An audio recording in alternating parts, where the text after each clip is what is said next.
Hola, ¿qué tal? ¿Cómo están? Un gusto, buen día. Buen día. ¿Cómo le va, Marcos? Muchas gracias por este contacto. No, por favor.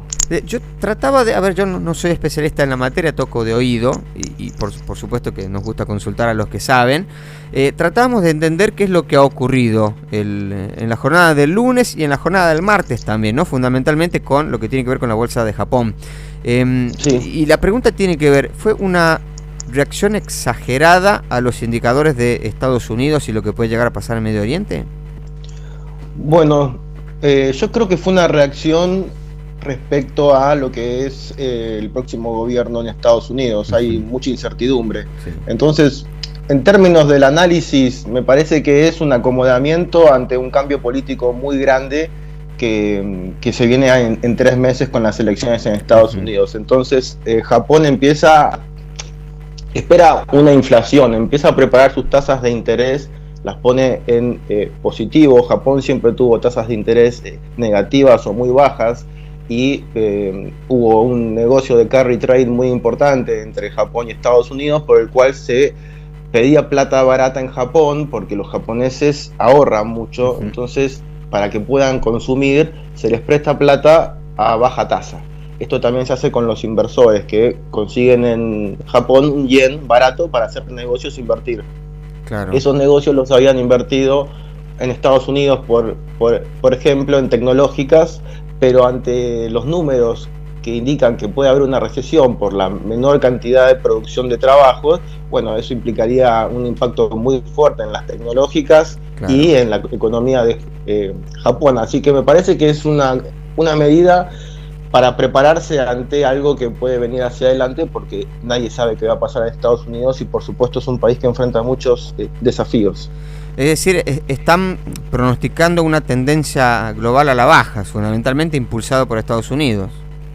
Exactamente, Ajá. Exactamente. Creo que hacia adelante lo que podemos ver es eso, y lo que vimos es cómo las bolsas de Japón y las bolsas de Taiwán, la de Corea, sí, inclusive la de China, todas se acomodaron de alguna manera durante el viernes de la semana pasada y el lunes a esta nueva realidad que se viene. Pensemos que en Estados Unidos, pensemos que Japón tiene como principal inversor a Estados Unidos, entonces sí, son economías que están altamente integradas.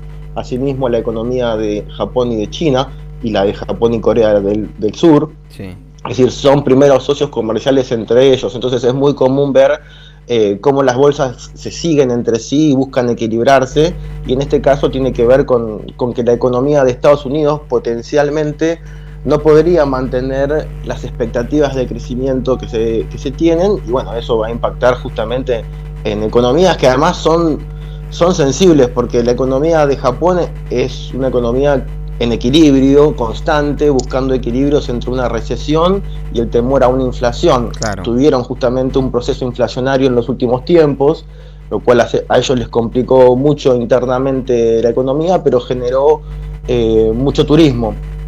Entonces eso, por otra parte, lo tomaron a favor. Por eso les digo, sí, para estudiar un poco Asia hay que pensar un poco en el yin y en el yang, en esta cuestión del cambio constante, porque Japón viene en un proceso de recesión de más de 2 décadas, que mejoró mucho en el proyecto de Shinzo Abe, Abenomics, sí, que fue un proyecto que estuvo basado en el desarrollo empresarial de Japón y en la subvención a las empresas, pero bueno, con el crecimiento que tuvo China en los últimos años, China se llevó mucha de la industria de Japón, y Japón tiene problemas para justamente tener una economía que sea competitiva y que pueda también exportar. Mire usted, qué bueno que nos clarifique esta situación, porque uno siempre que piensa de este lado del mundo, ¿no? De Argentina, mira lo que pasa en China y fundamentalmente lo que pasa en Japón, suele pensar que en Japón está todo bien, que la economía marcha viento en popa, que crecen todos los años, y bueno, usted nos está pintando otra realidad. O sea, no es que la economía está mal, pero viene con una suerte de decadencia de crecimiento, si se quiere, en los últimos 20 años. Sí, tal cual. Ellos mismos han tenido que revisar su sistema económico muchas veces, han tenido éxitos y fracasos. Yo creo que en general las economías del mundo no están más para verlas de una manera general. Claro. Hay que ver siempre dónde está el punto de equilibrio con la parte negativa que también tienen que conllevar. Esto se ve mucho en los países de Asia. Por ejemplo, China ahora está pasando por un momento de recesión. ¿Por qué? Porque el mundo después de la pandemia está en recesión. China tiene un alto nivel de desempleo juvenil, lo cual es un problema. Tiene un alto nivel de desmoralización juvenil con respecto al valor del trabajo y al Partido Comunista. Esto porque desde la pandemia, con un mundo en recesión que consume menos, China produce menos. Claro. Hay menos turismo hacia China. Bueno, China hoy tiene mucho turismo ahora, pero hubo muy poco turismo, digamos, emisor chino hacia el exterior hay muy poco.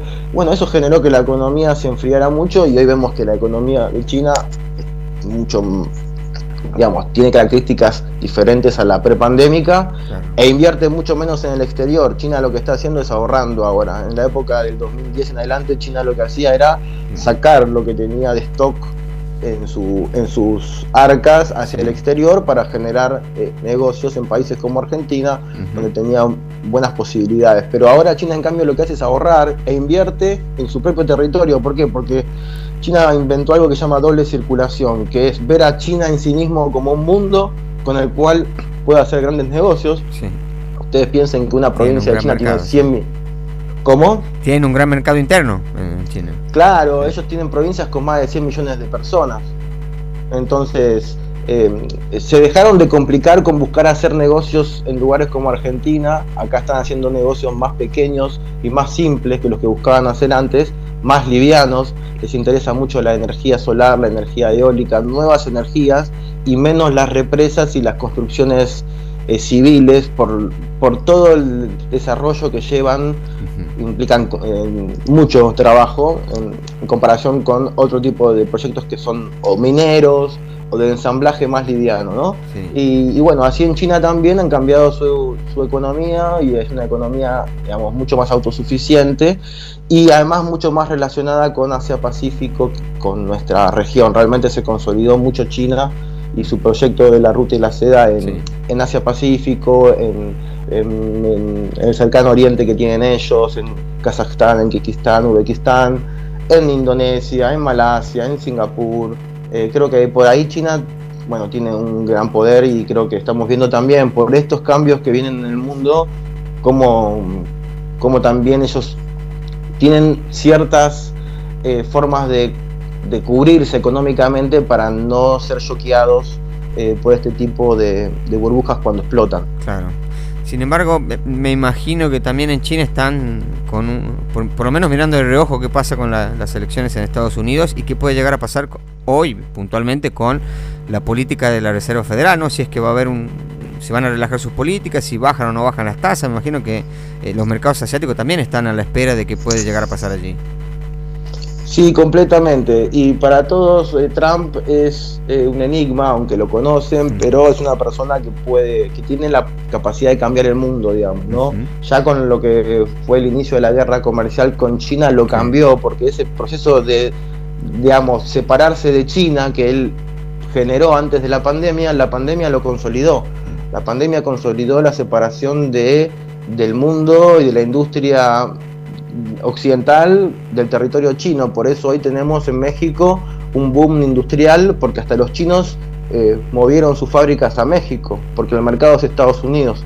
Sí. Y entonces ahora estamos viendo cómo están esperando a ver qué dice Trump, si va a poner aranceles a los autos que China produce en México. Eso fue lo que dijo Trump, quería poner 100% de aranceles a los autos que China produce en México y que después exporta hacia Estados Unidos. Entonces ese es un ejemplo de lo que puede venir, digamos, ¿no? Es un ejemplo de las políticas que Trump le podría aplicar a China para hacer a América grande otra vez, como él dice. Como él dice. Y de hecho, creo que, perdón, Marcos, eso lo ven todos. Sí, ni bien asumió lo que hizo en su primer año de gestión, Trump fue tomar justamente aranceles a los productos chinos. Si no me equivoco, creo que la batalla fue por el acero en ese momento, entre otras cuestiones, entre insumos tecnológicos y demás, y logró en esa guerra comercial que China deje de crecer, como lo decimos los argentinos cuando crecemos mucho, que se utiliza el valor de referencia de tasas chinas, ¿no? Frenó el crecimiento chino.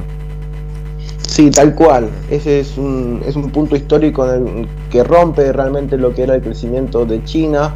Pasan muchas cosas, pero bueno, es una guerra como vos decís, de las industrias pesadas, del acero. Es una guerra. Hoy por hoy, por ejemplo, hay muchos países que están poniéndole también aranceles al acero de China, como México y otros países de América Latina que se quieren cubrir, como Brasil, y que no quieren que el acero chino entre, porque cuando entra el acero chino, obviamente que sus metalúrgicas sufren. Claro. Y hoy China tiene mucho acero barato porque tiene una recesión, tiene una crisis del real estate, del sector inmobiliario, entonces no puede ubicar el acero dentro de su territorio. Y China siempre hace negocios con los stocks que tiene.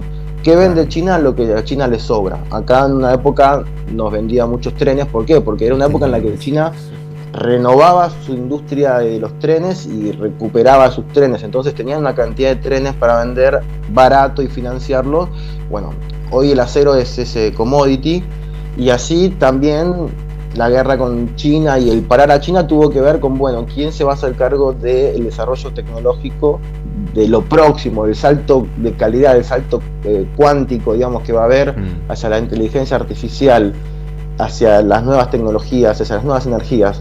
Claro. La idea de Trump es, si esos productos son míos y vos me los estás sacando, me estás copiando, que fue básicamente el problema de las patentes que tuvieron y demás, yo no te puedo permitir que vos hagas negocios conmigo y te voy a bloquear en ciertos sectores. Y eso fue lo que pasó.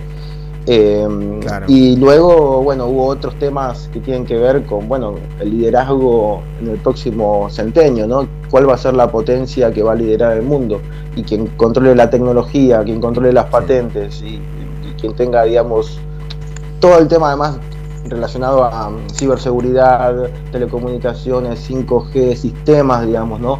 ¿Quién finalmente va a controlar los datos que va a recibir en la Big Data o en la nube de tal empresa? Lo va a controlar tal país o tal otro, en este caso Estados Unidos o China, y eso es muy importante, y seguimos hablando de eso después de tantos años. Así que lo que hizo Trump fue inaugurar una nueva era de una pelea, digamos, más directa de Estados Unidos con China, para que no se quede con el primer puesto entre las potencias del mundo. Marcos, muchísimas gracias por su tiempo y por la información. No, por favor, estoy a su disposición. Que tenga un buen día. Hablamos con Marcos González Gaba de Reporte Asia.